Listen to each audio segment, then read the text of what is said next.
Assalamualaikum warahmatullahi wabarakatuh. Perkenalkan, nama saya Mahmud Al-Bahril dengan NIM 220321100036. Di sini saya akan menjawab pertanyaan soal UTS PIB. 1. Pengertian pertanian.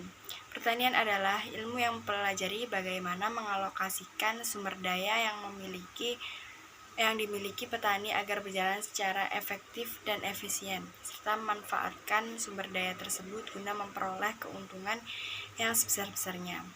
Yang nomor 2, sektor yang ada di daerah saya. Yang pertama, tanaman pangan, ada padi.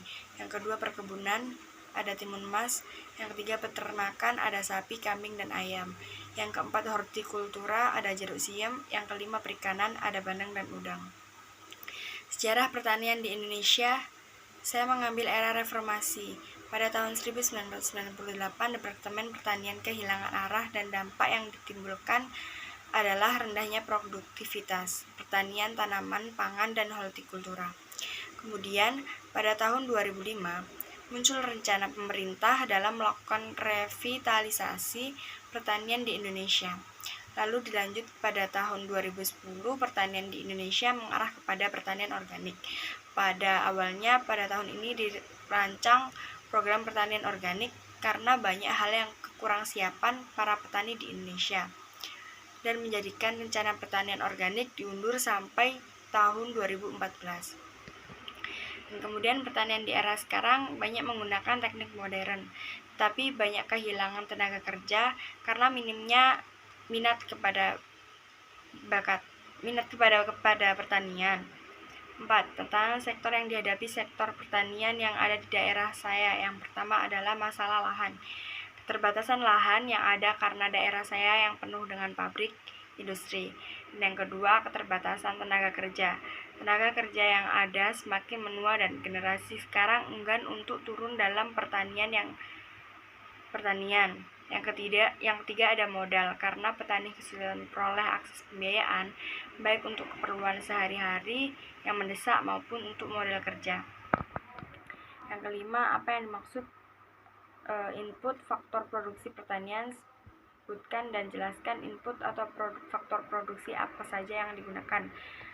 Ya, faktor produksi yang digunakan adalah masukan yang dibutuhkan dalam pengusahaan tanaman yang selanjutnya akan diproses oleh petani dalam suatu usaha tani sehingga menghasilkan luaran atau output. Input yang digunakan. Yang pertama adalah lahan. Lahan adalah sebidang tanah yang diusahakan untuk melakukan proses produksi pertanian. Yang kedua, modal. Modal ini tidak hanya berupa uang, namun juga termasuk benda-benda yang dapat digunakan untuk menunjang proses produksi.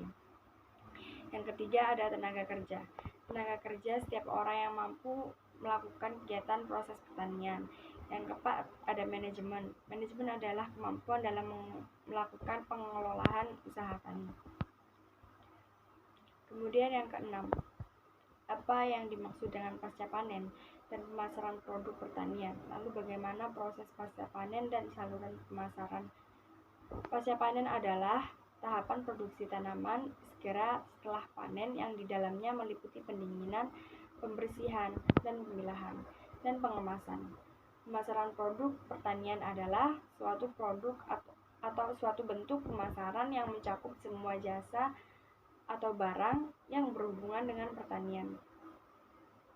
Pasca panen padi di daerah saya, biasanya petani melakukan berbagai kegiatan diantaranya yaitu pemanenan, perontokan, pembersihan, dan pengemasan, lalu pengangkutan, penyimpanan, dan pemberasan.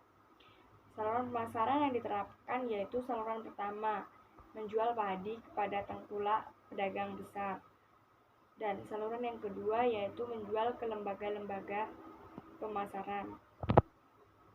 Bisa juga langsung menjual ke konsumen. Yang ketujuh, apa yang disebut dengan kelembagaan pertanian? Lalu kelembagaan pertanian apa saja yang ada di daerah Anda? Jelaskan peran dan fungsinya. Kelembagaan pertanian adalah norma atau kebiasaan yang struktur dan terpola serta dipraktekkan terus-menerus untuk memenuhi kebutuhan anggota masyarakat yang terkait era dengan penghidupan dari bidang pertanian di pedesaan. Kelembagaan yang ada di daerah saya yaitu Koperasi Pasca Panen, yang berfungsi untuk menyalurkan hasil panen dan dimasukkan ke supermarket atau tempat-tempat yang akan diperjualbelikan di Sidoarjo ke Surabaya. Yang kedelapan, sebagai generasi muda atau milenial, apa saja yang akan Anda lakukan untuk kemajuan pertanian di Indonesia? Pertama, pasti merubah mindset generasi muda agar mau terjun ke bidang pertanian meski tidak langsung bertani. Setidaknya generasi muda sekarang mempelajari sistem pertanian yang ada di Indonesia. Sekian dari saya. Wassalamualaikum warahmatullahi wabarakatuh.